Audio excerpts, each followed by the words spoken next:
The WNBA absolutely missed out on this opportunity, and it could have changed everything. This year's Friday of the All-Star weekend was absolutely entertaining. It was just too quick and not enough. Now, imagine if we would have had a rookie versus sophomore game that same night. Friday of this year's All-Star weekend was great. It was just too short. It was entertaining. It was fun to watch. It was just way too short. Now, imagine if we would have got a rookie versus sophomore game right after that or before that. That would have changed everything. The matchups this year alone would have just, man, the ratings would have been crazy. Arena would have been packed just to see Caitlin and Angel go at Paige and Kiki RFN, or to see if any of these young kids could do anything with Milla, or what happens when Sanaya has to go versus Rakia. Or don't forget, there's an Aaliyah Edwards that they would have had to figure out. Like, the sophomore class is so big that it would have been a problem for the rookies. But the rookies are pretty deep too, because you have your pages. You have, I said Sanaya. You have, I call her Lefty because that's what she used to go by. But Zaza, Sonya Citron. I don't even know. Did I say Kiki? Sonya Citron, Kiki. Pow Pow's out there.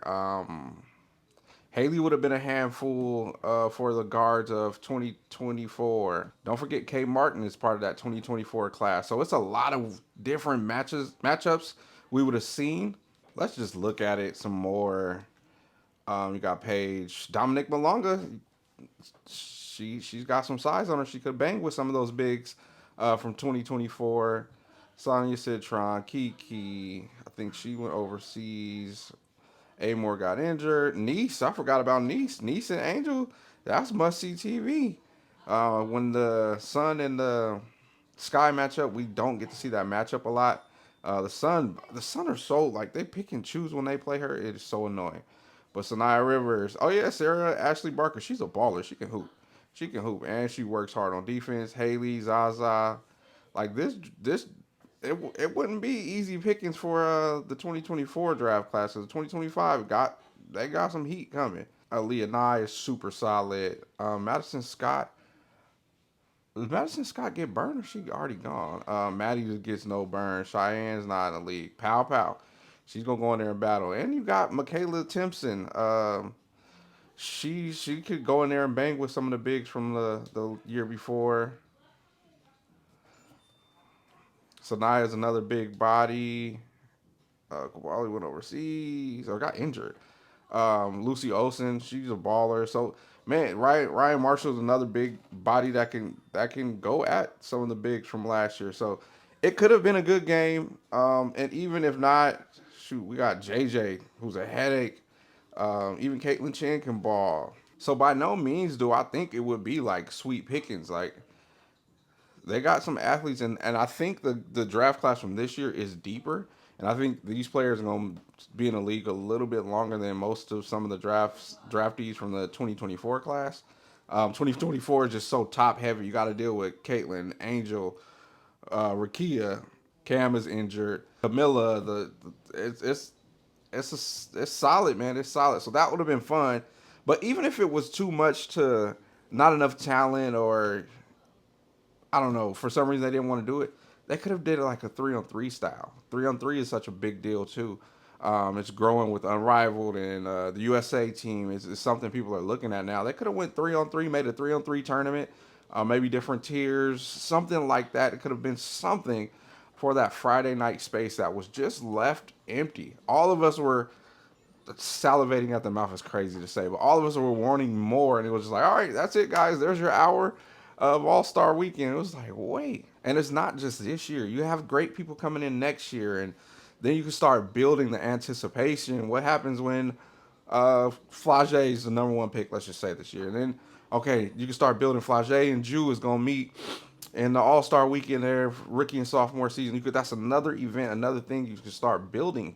And it's a changing of the guard. Let's say if one class was really really strong, and the next class they just didn't have household names. Well, now they're about to watch the non-household name draft class play against the big names, and now they're gonna get some more viewers, some leverage. They're gonna get their names out there. Like, it can grow the game for real, and I think that is the next step.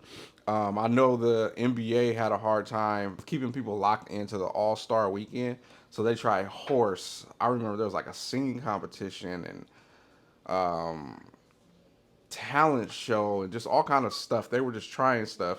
But I think the easy thing is right in front of the W. This would have been the perfect year to do it. It would have blown the ratings away, the internet away. I can't talk. It would have blown the ratings, the internet, everything would have went crazy to watch Angel and Caitlin go at Paige and Kiki and Sonia Citron, and man, this would have went, this could have went somewhere really big. And I don't know how they missed that one, man. I've been thinking about this since the beginning of the season, hoping it was going to happen. But today really made me feel like it was needed and it did not happen. So I hope the W thinks about making that change because I don't think a dunk contest is coming. And also, it would help build that bridge. And this year would have been a great year because we know all the players on both draft classes are super competitive, like go getters on both sides. So it would have been entertainment. It would have been good ball. They wouldn't have treated it, And then that's another thing. This wouldn't be a game where everybody's treating like, oh, it's just all star. Nah, if you got the rookies versus sophomores in the W, they're gonna go at it. I remember Kyrie ended Brandon Knight's career as a rookie in that game. Kyrie was giving Brandon Knight a headache, and we would have those moments. Some players develop faster than the others, and some rookies come in and they're stronger than the sophomore that's going through their sophomore slump. Some of them rookies might get the best of some of the sophomores, and that would have just been a moment. It would have been must see TV. So I've been thinking about it all year. Honestly, I've been planning on making this video, and I just kept putting it on the burner. But after tonight, I was like, man, we needed that, man. Luckily, we got the stud buds that are entertaining the whole community, giving clips out and running into any and everybody that's entertaining. But I know a lot of us wanted to now, after the 3 point contest and the skills challenge, like we wanted that thing, that one more thing. And I think this is what was missing. Like I said, it may not need to be the full 5v5, but it could go 3 versus 3. That would still be really entertaining. What would that 3v3 look like? Paige versus Caitlin, Angel, Kiki, and I would go Rakia and Zaza. Maybe am I missing somebody else? Like, what if that was a 3v3, and then just something like that? I'm just throwing it off the top. I know I'm forgetting somebody. I'm just going off the top of my head, but that would have been must see TV even if it was just threes. Let me know what you think. Make sure you subscribe. I am AJ. This is my mic. Peace.